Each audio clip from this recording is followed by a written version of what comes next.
ठंड में माँ दुर्गा की मदद। भवानीपुर नामक गांव में कल्याणी नाम का एक महिला रहती थी।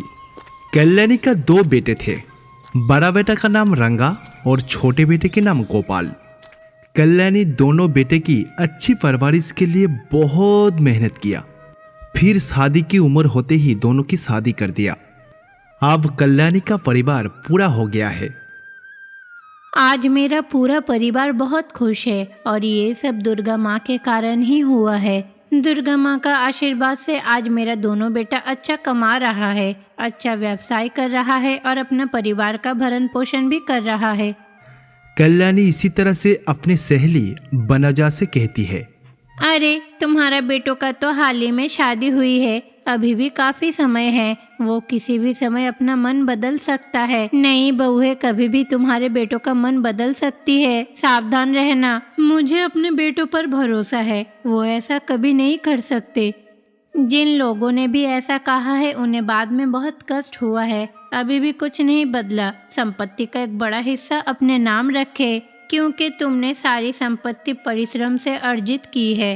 यदि तुम अंत में आराम से रहना चाहते हो तो संपत्ति का आधा हिस्सा अपने नाम रखे। बनोजा कल्याणी से यही बात कहती है। दूसरी ओर कल्याणी अपने बेटे के बारे में बहुत सोचती थी। दूसरी ओर रंगा के पत्नी गौरी ये बात कहती है, आप और आपका छोटा भाई कितने दिन एक साथ ऐसा मिलकर व्यापार करेंगे? आप हमेशा मेहनत करोगे और आपका छोटा भाई को ज़्यादा फायदा होता है। इसीलिए मैं कह रही हूँ जल्द ही आप अपना हिस्सा ले ले और एक अलग व्यवसाय शुरू करें। इससे थोड़ा फायदा आपको भी होगा। खुद का व्यवसाय शुरू करने के लिए संपत्ति 2 हिस्सों में बांटना होगा और तुम तो जानते ही हो अभी तक सारी संपत्ति माँ के नाम पर ही है। चलिए सासू माँ के पास जाकर जायदाद का बंटवारा करने को कहें। ये बात कहने के बाद बहू और बेटे दोनों कल्याणी के पास जाती है। पहले से ही उसके छोटे बेटे गोपाल और उनके बहू उससे बात कर रही थी। तुम क्या कहने यहाँ आए हो? तुम्हारा छोटा भाई तो संपत्ति का बंटवारा करने के लिए यहाँ आया है। तुम क्या कहोगे बताओ, क्या तुम भी संपत्ति का बंटवारा चाहते हो? हाँ माँ, यही कहने के लिए आपके पास हम दोनों आए हैं। हम दोनों एक साथ कई वर्षों से व्यापार कर रहे हैं। अब हम दोनों अलग अलग व्यवसाय करना चाहते हैं। दोनों के मुंह से एक ही बात सुनकर कल्याणी ने सारे संपत्ति दोनों बेटे को 2 हिस्से में बांट दिया। वो अपनी खुद के लिए कोई भी संपत्ति नहीं रखी। जब से संपत्ति 2 हिस्सों में बांट दिया जाता है तब से उसके पुत्रों द्वारा माँ के प्रति प्रेम कम हो जाते हैं। क्या हुआ माँ, क्या तुमने मुझे बुलाया? अरे बेटा, मेरी रोज की दवाई खत्म हो गई है, ला के दो ना। माँ, तुम तो जानते ही हो कि मेरा बिजनेस आजकल ठीक नहीं चल रहा है। क्या तुम्हारी दवाई का खर्चा हर बार मुझे ही उठाना पड़ेगा? ये बात कहकर रंगा वहां से चले जाते हैं। उसके बाद कल्याणी अपने छोटे बेटे गोपाल को बुलाया। गोपाल सब कुछ सुनने के बाद, अरे माँ, मेरे पास पैसा नहीं है, हमारा घर चलाना ही मुश्किल पड़ रहा है। उसके छोटे बेटे ये कहकर वहां से चले जाते हैं। मुझ पर कोई ध्यान नहीं दे रहा है। हे माँ दुर्गा, आपको मेरी रक्षा करनी होगी।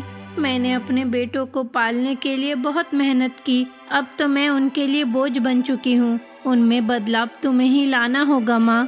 फिर कल्याणी बहुत दुखी होकर सो जाती है।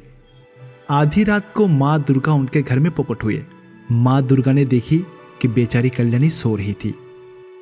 कल्याणी का एक बड़ा समस्या है। उसने बहुत मेहनत की और अपने बच्चों का पालन पोषण किया और आज देखो वही बच्चे अपने माँ का ध्यान नहीं रखते। कल्याणी का स्वास्थ्य जल्द ही बेहतर हो जाना चाहिए। फिर माँ दुर्गा उनके छोटे बेटे गोपाल के रूप में कल्याणी को जगाते हैं। माँ, ये लो, ये तुम्हारा दवाई है, ये दवाई ले लो, तुम जरूर ठीक हो जाओगे। बेटा, तुम तो कह रहे थे तुम्हारे पास पैसे नहीं हैं, कहाँ से आया? मैं अपने दोस्त से कुछ रुपया उधार लिया, उससे कहा कि 2 दिन के अंदर लौटा दूंगा। माँ, ये दवाई ले लो और आराम से सो जाओ। माँ दुर्गा के रूप में गोपाल कल्याणी को दवाई देते हैं। फिर वो वहां से चले जाते हैं। फिर कल्याणी उस दवाई को पानी से लिया और आराम से सो जाती है। अगले दिन सुबह गौरी रसोई घर में काम कर रहे थे। ये क्या है गौरी, तुम इतनी देर से खाना क्यों बना रही हो? टिफिन का समय हो गया है, मुझे बहुत भूख लगी है। थोड़ा जल्दी खाना बनाओ ना बेटा, बहुत भूख लगी है। देखिए सासू माँ, आप मुझे ऑर्डर नहीं कर सकते, ये मेरा घर है, मैं इस घर की बड़ी बहू हूँ। जब भी मेरा मन करता है मैं खाना बनाना शुरू कर देती हूँ, और इसके अलावा मेरा मन करेगा तो मैं आपको खिलाऊंगी, वरना नहीं खिलाऊंगी। अगर आप इस बात को लेकर अपने बेटों के पास गए ना तो मैं आपको नहीं छोड़ूंगी। और आज तो लगता है आप बहुत ज्यादा ही बोल रही है, इसीलिए आज आपको दोपहर का खाना नहीं मिलेगा। गौरी कल्याणी को बहुत उल्टा सीधा सुनाया। उनकी इस तरह से बात सुनकर कल्याणी को बहुत दुख हुई। फिर कल्याणी अपनी सहेली बनोजा को सारी बात बताई। कल्याणी, मैंने तो तुमसे पहले ही कहा था कि संपत्ति का कुछ हिस्सा अपने पास रखना, लेकिन तुमने तो मेरी बात नहीं सुनी, इसीलिए अब तुम्हारे साथ ये सब हो रहा है। अरे बंजा, अगर मैं ये बात अपने बेटों को बताऊंगी तो वो मुझसे दूर हो जाएगा, तब तो मेरे बहुएं मेरे बेटों को लेकर दूर चली जाएगी। कम से कम इस तरह से मैं उनके सामने तो हूँ, इसीलिए मैं चुप हूँ, कुछ नहीं कहती हूँ। तुम्हें कोई नहीं बदल सकता, केवल दुर्गा माँ ही बचा सकती है। ये कहकर उसके सहेली भी वहां से चली जाती है। उस रात कल्याणी भूखा ही सो गया। उसी वक्त माँ दुर्गा वहां प्रकट हुई। उसकी सहेली बनोजा के रूप में कल्याणी को जगाने लगी। कल्याणी, उठो और ये खाना खाओ और भूख मिटाओ। अरे बनोजा, तुम्हें ये भोजन कहाँ से मिला है? और कहाँ से लाऊंगी, मैं अपने घर से लाई हूँ। ये बात अपने बहुओं से मत कहना। बनोजा के रूप में माँ दुर्गा ने कल्याणी को खाने का थाली पकड़कर वहां से चली जाती है। इस तरह से कुछ दिन बीत जाते हैं। फिर ठंड के मौसम आते हैं। ठंड के साथ साथ बर्फीला बारिश भी शुरू हो गई। कल्याणी के दोनों बेटे बिजनेस के सिलसिले में शहर में काम करने चले जाते हैं। ये सर्दी क्या है, आते ही कितनी ठंड होती है। मैं इस सर्दी में कैसे बच सकती हूँ? अरे बहू, मुझे थोड़ा अदरक वाली चाय पिलाओ ना बहू। मैं क्या इस घर की नौकरानी हूँ जो आपकी सेवा करूँगी? खुद जाके बना लीजिए। और हाँ, ऐसे कितने दिन इस घर पे रहोगी? आपके लिए तो वो आश्रम ठीक है, आप अपना शेष जीवन किसी आश्रम में बिता सकते हैं। हाँ, हमें क्या आपको सब कुछ बताना होगा? थोड़ा बहुत तो आपको समझ लेना चाहिए। उनकी दोनों बहू इस तरह से उसे बहुत बातें सुनाई। फिर उसे घर से बाहर निकाल दिया। कल्याणी दुखी होकर अपने घर के दहलीज पर बैठी रही। उसे बहुत ठंड लग रही थी। मैंने कभी नहीं सोचा था कि ऐसा दिन आएगा। आज रात मैं यहीं सो जाऊंगी और कल सुबह मैं घर से निकल जाऊंगी। उसके बाद कल्याणी ने कांपते हुए उस ठंड में सो जाती है। उसी वक्त माँ दुर्गा प्रकट होती है। मेरा भक्त ठंड से पीड़ित है, कल्याणी को तुरंत बचाया जाना चाहिए।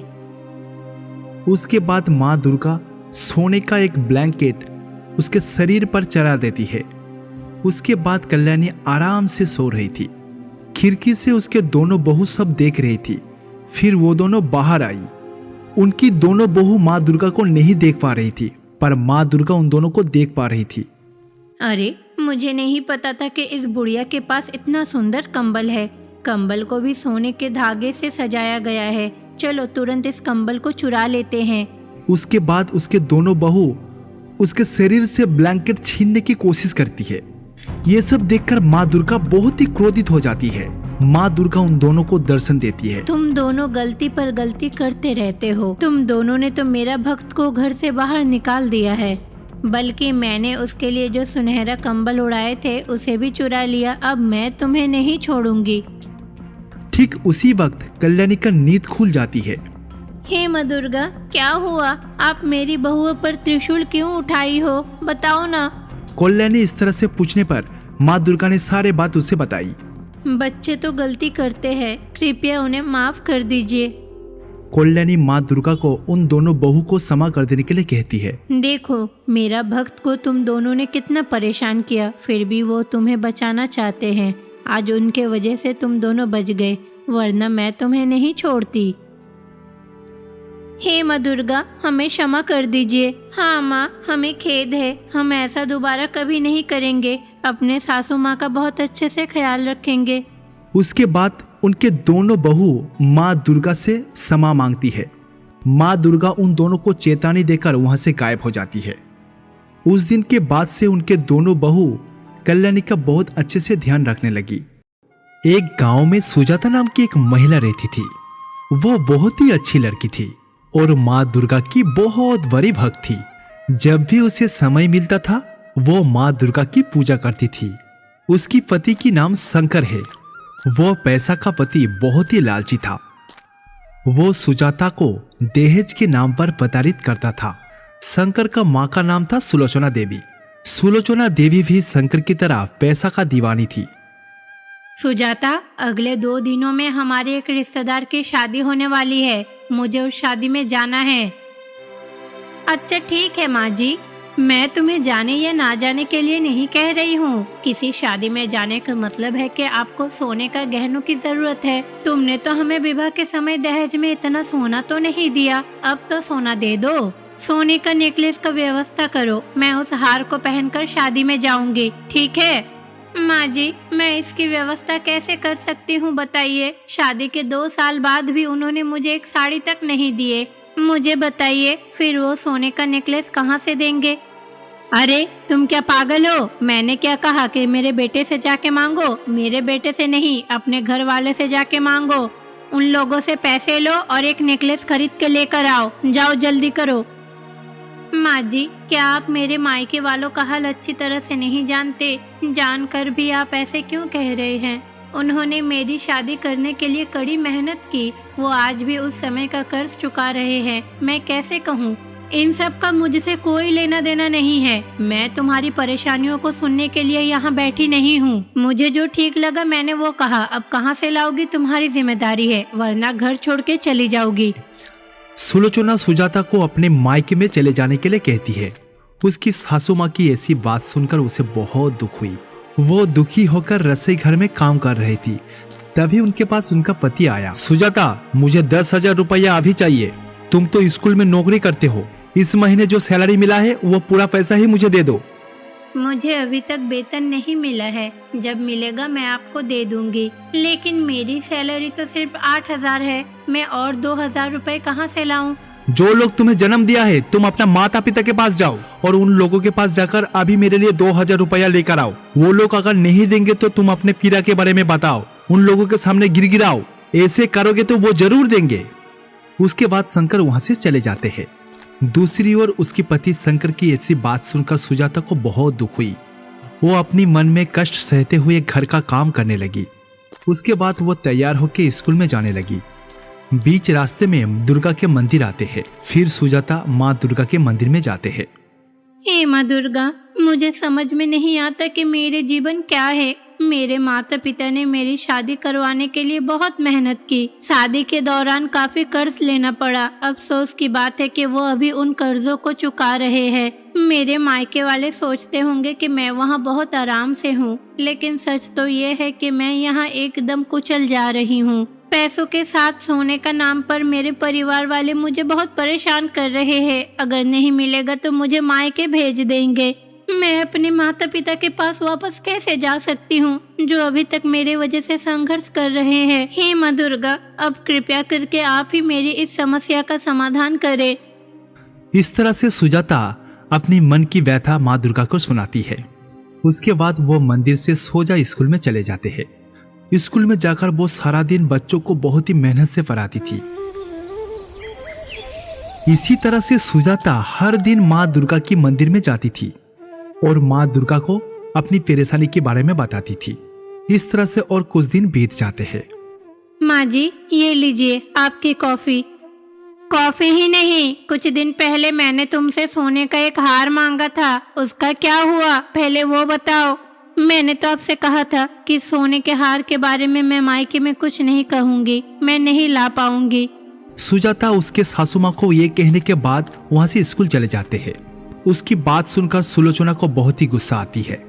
सुलोचना अपने पड़ोसी के पास जाते हैं और उनके बहू सुजाता के बारे में निंदा करने लगती है।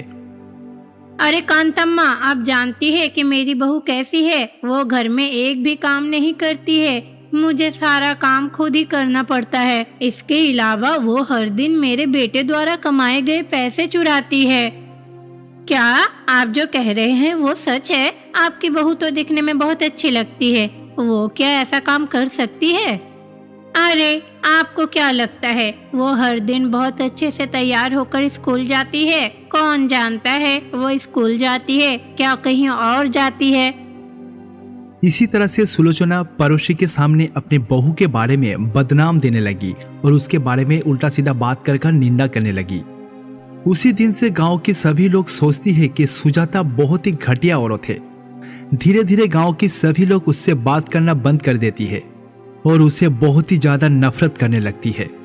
इसी तरह से और भी कुछ महीने बीत जाती है। दूसरी ओर सुलोचना सोचती है कि उसके बेटे शंकर की और एक शादी करवाना चाहिए। इसीलिए उसे घर से बाहर निकलने के लिए तरह तरह का साजिश रचती है।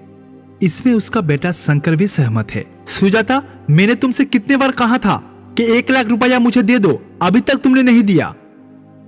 आपने तो केवल 10,000 रुपए मांगे थे। मैं तो उसके लिए कड़ी मेहनत भी कर रही हूँ और मेरे पास 1 लाख रुपए कहाँ से आएगा? मैं आपको कहाँ से दूंगी?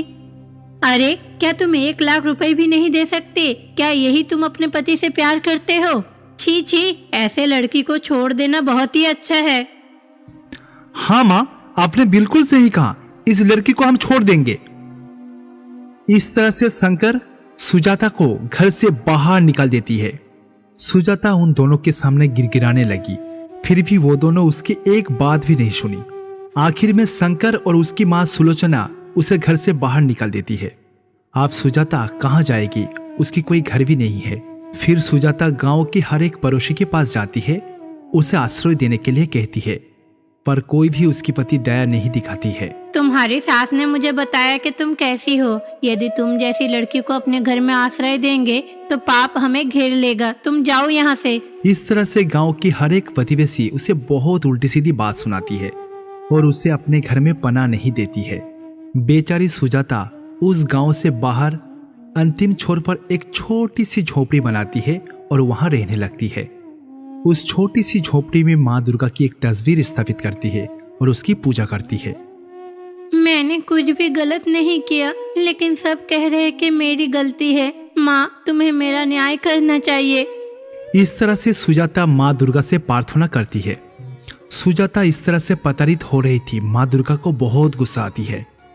अच्छे लोगों के साथ हमेशा अच्छा नहीं होता है। सुजाता बहुत अच्छी है, लेकिन उस शंकर और सुलोचना की वजह से उसे काफी मुश्किलें आती है। कम से कम गांव वालों ने तो उसकी मदद भी नहीं की। झूठी बातें सुनाकर मेरे भक्त को गांव से निकाल दिया गया। मैं ऐसे लोगों को अकेला नहीं छोड़ूंगी, उन्हें मेरा क्रोध सहना ही होगा। मुझे सभी गांव वालों को सद्बुद्धि देनी है। मैं वहां जाऊंगी। इसीलिए माँ दुर्गा सोचती है गांव के हर एक आदमी को वो सजा देंगे। माँ दुर्गा उन सभी के ऊपर बहुत ही क्रोधित थी। वो क्रोधित अवस्था में हरा भरा गांव को सूखा कर देती है। सभी तरह का अनाज और सब्जियां उगना पूरी तरह से बंद हो जाती है। उस गांव में एक बूंद भी बारिश नहीं गिर रही थी। गांव के सभी लोग बहुत ही दुखी थी। माँ, हम लोगों को खाना खाते हुए 4 दिन हो गया है। घर में एक दाना चावल भी नहीं है। माँ, आप अपने पड़ोसी के घर में से कुछ चावल लेकर आइए ना। सुलोचना अपने बेटे की बात सुनकर वो अपनी सहेली कांतम्मा के घर में जाती है चावल लाने के लिए। ये कांतम्मा, कुछ अनाज दे दो ना, मैं तुम्हें जल्द ही लौटा दूंगी। मैं तो खुद भोजन के बिना 2 दिन से भूखी हूँ। गांव में सभी लोग ऐसे ही है, मैं नहीं, सबकी स्थिति ऐसे ही है। शायद हम सभी ने कुछ न कुछ गलत काम किए होंगे, इसीलिए तो भूखे हैं। बारिश ना होने के कारण सूरज बहुत ही ज्यादा तप रहा था। सभी गांव वालों को गर्मी और भी ज्यादा हो रही थी। गर्मी सहन नहीं कर पा रही थी। उसके साथ सभी गांव वाले बीमारी का शिकार होने लगी। तभी सभी गांव वाले दुर्गा माँ के मंदिर में आकर प्रार्थना करने लगी। हे माँ दुर्गा, पूरा गांव बदल रहा है, कोई भी आरामदायक नहीं है। हर कोई भूख से रो रहा है। अगर आप देखें तो ऐसा लगता है जैसे कोई श्राप के अधीन में है। कृपया हमें बचाइए। इसी तरह से माँ दुर्गा के सामने सभी गांव वालों प्रार्थना करने लगी और गिड़गिड़ाने लगी। उसके बाद भी माँ दुर्गा की गुस्सा कम नहीं होती। उसी समय उस गांव में एक महर्षि का आविर्भाव होते हैं और वो कहते हैं, लगता है तुम लोग बहुत बड़ा गलती कर दिया। माँ दुर्गा तुम सब गांव वालों के प्रति बहुत ही क्रोधित है। इस गांव में एक लड़की थी जो बहुत ही निष्पाप थी। वो बहुत ही अच्छी थी। उस लड़की को तुम लोग अपमान करते हुए गांव से बाहर निकाल दिया। वो लड़की माँ दुर्गा की बहुत बड़ी भक्त थी। अगर माँ दुर्गा की क्रोध कम करना चाहते हो तो उन लड़की को ढूंढो, उसे क्षमा मांगो, तभी माँ दुर्गा शांत होगी। ये बात कहते हुए उस महर्षि वहां से चले जाते हैं। दूसरी ओर कंथम्मा को सब कुछ समझ में आ जाती है। कुछ महीने पहले हमने सुलोचना की बहू सुजाता को गांव से बाहर निकाल दिया था, इसीलिए शायद हमारी ये स्थिति हुई है। इन लोगों ने सबसे कहा कि सुजाता बहुत बुरी है। इसी बात को हम लोगों ने सच मान के उसे गांव से निकाल दिया। अब सुजाता कहाँ है, उसे ढूंढना होगा। उसकी बात सुनकर सभी गांव वालों सुजाता को ढूंढने लगी। आखिर में वो लोग ढूंढते हुए सुजाता को गांव की अंतिम छोर पर उसे मिल जाती है। क्या हुआ, आप सब कैसे हैं, यहाँ क्यों आए? सुजाता जब इस तरह से पूछती है तब गांव की सभी लोग उसे गांव में जो भी घटित हुआ सब कुछ उसे बताती है। उसके साथ साथ गांव की सभी लोग सुजाता से माफी मांगती है। सुजाता गांव वालों से सब कुछ सुनने के बाद वो माँ दुर्गा के मंदिर में जाते हैं। माँ, क्या आप मेरी वजह से इन गांव वालों से नाराज हो गए? माँ, आप इन्हें माफ कर दो माँ। सुजाता की प्रार्थना सुनते हुए माँ दुर्गा वहाँ प्रकट होती है।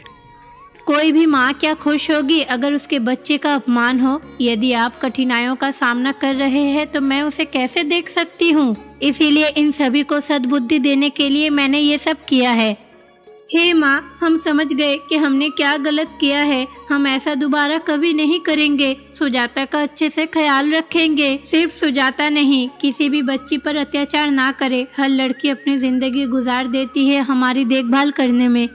सुलोचना देवी माँ दुर्गा को इस तरह से कहती है। उसके साथ साथ गांव की सभी लोग माँ दुर्गा के पास जाती है और क्षमा मांगती है। इस तरह से माँ दुर्गा का क्रोध पूरी तरह से कम हो जाती है। फिर माँ दुर्गा सभी को आशीर्वाद देती है और वहां से गायब हो जाती है। उस दिन के बाद से गांव में फिर से बारिश होने लगी। हरा भरा पौधे और अनाज उगने लगी। उस दिन के बाद सुजाता का परिवार सुजाता को बहुत ही प्यार करती है और गांव वालों भी उसे सम्मान करती है।